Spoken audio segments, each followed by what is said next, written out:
Hi friends, ನನ್ನ YouTube ಚಾನಲ್ಗೆ ಸ್ವಾಗತ. ನಾನಿವತ್ತು ಕೊಬ್ಬರಿ ಚಟ್ನಿ ಮಾಡ್ತಾಯಿದ್ದೀನಿ. ಈ ಕೊಬ್ಬರಿ ಚಟ್ನಿನ ನಾವು ದೋಸೆ ಜೊತೆ, ಇಡ್ಲಿ ಜೊತೆ, ಪಡ್ಡು ಜೊತೆ, ಉತ್ತಪ್ಪ ಜೊತೆ ಯಾವುದ್ರ ಜೊತೆ ಆದ್ರೂ ತಿನ್ಕೋಬೋದು. ತುಂಬ ಚೆನ್ನಾಗಿರುತ್ತೆ.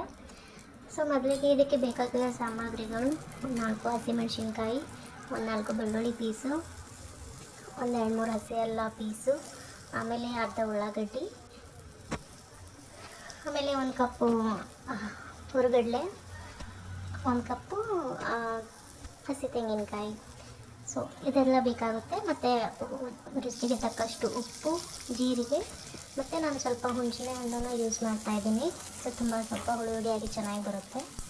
ಮೊದಲಿಗೆ ಒಂದು ಬಾಣಲೆಯಲ್ಲಿ ನಾನು ಎಣ್ಣೆ ಹಾಕ್ಕೊಂಡು 4 ಹಸಿಮೆಣಸಿನ್ಕಾಯಿ, ಉಳ್ಳಾಗಡ್ಡಿ, ಬೆಳ್ಳುಳ್ಳಿ, ಹಸಿ ಅಲ್ಲ ಮತ್ತು ಪುಟಾಣಿ ಇದೆಲ್ಲನೂ ಹಾಕ್ಕೊಂಡು ಹುರ್ಕೊಂಡು ಮೇಲೆ ಕೊಬ್ಬರಿ ಹಾಕ್ತಾಯಿದ್ದೀನಿ. ಈ ಕೊಬ್ಬರಿನ ಸ್ವಲ್ಪ ಚೆನ್ನಾಗಿ ಮಿಕ್ಸ್ ಮಾಡಿಕೊಂಡು ಕೊತ್ತಂಬರಿ ಹಾಕ್ಕೊತಾ ಇದ್ದೀನಿ. ಕೊತ್ತಂಬರಿ ಹಾಕೊಂಡ್ಮೇಲೆ ನೀವೇನು ಮಾಡಬೇಕು, ರುಚಿಗೆ ತಕ್ಕಷ್ಟು ಉಪ್ಪು ಹಾಕ್ಕೋಬೇಕು. ಇದಕ್ಕೆ ಉಪ್ಪು ಮತ್ತು ಜೀರಿಗೆನೂ ಹಾಕ್ಕೊತಾ ಇದ್ದೀನಿ. ಜೀರಿಗೆ ಹಾಕೋದ್ರಿಂದ ಸ್ವಲ್ಪ ಚೆನ್ನಾಗಿ ಟೇಸ್ಟ್ ಬರುತ್ತೆ, ಫ್ಲೇವರ್ ಇರುತ್ತೆ. ಇವಾಗ ಐಟಮ್ ಈಸ್ ರೆಡಿ. ಇದನ್ನು ಏನು ಮಾಡಬೇಕು, ಇವಾಗ ನಾವು ಒಂದು ಮಿಕ್ಸಿ ಜಾರ್ಗೆ ಹಾಕೊಳ್ಳೋಣ. ಮಿಕ್ಸಿ ಜಾರ್ಗೆ ಹಾಕ್ಕೊಂಡು ತರತರಿಯಾಗಿ ರುಬ್ಕೋಬೇಕು. ನಿಮಗೆ ಸ್ವಲ್ಪ ತೆಳುವಾಗಿ ಬೇಕು ಅಂದರೆ ಸ್ವಲ್ಪ ಜಾಸ್ತಿ ನೀರು ಹಾಕ್ಕೊಳ್ಳಿ, ಗಟ್ಟಿಯಾಗಿ ಬೇಕಂದರೆ ಕಡಿಮೆ ನೀರು ಹಾಕ್ಕೊಳ್ಳಿ. ನಾನಿಲ್ಲಿ ಮೀಡಿಯಮಾಗಿ ಮಾಡ್ತಾಯಿದ್ದೀನಿ. ಸ್ವಲ್ಪ ನೀರು ಹಾಕ್ಕೊಂಡಿದ್ದೀನಿ. ಇವಾಗ ರುಬ್ಕೊಂಡಿದೆ. ಈ ಥರ ತರಿಯಾಗಿ ರುಬ್ಕೊಂಡಿದ್ದೀನಿ.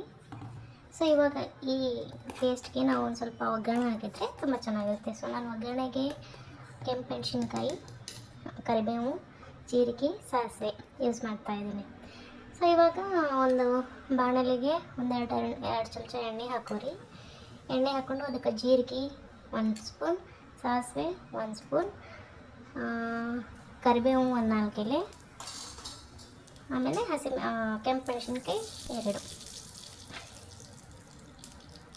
ಇಷ್ಟಾದಮೇಲೆ ಕೆಂಪಿಗೆ ಚೆನ್ನಾಗಿ ಹುರ್ಕೊಂಡಾದ್ಮೇಲೆ ನಾವು ತರಿಯಾಗಿ ರುಬ್ಕೊಂಡಿರೋ ಅದು ಪೇಸ್ಟನ್ನು ಇದಕ್ಕೆ ಮಿಕ್ಸ್ ಮಾಡೋಣ. ಮಿಕ್ಸ್ ಆದಮೇಲೆ ಸ್ವಲ್ಪ ಚೆನ್ನಾಗಿ ಮಿಕ್ಸ್ ಮಾಡ್ಕೊಳ್ಳಿ. ಇವಾಗ ರೆಡಿ. ಈ ಚಟ್ನಿಯನ್ನು ನೀವು ದೋಸೆ, ಇಡ್ಲಿ, ಪಡ್ಡು ಯಾವುದಕ್ಕೆ ಬೇಕಾದರೂ ಯೂಸ್ ಮಾಡ್ಕೋಬೋದು.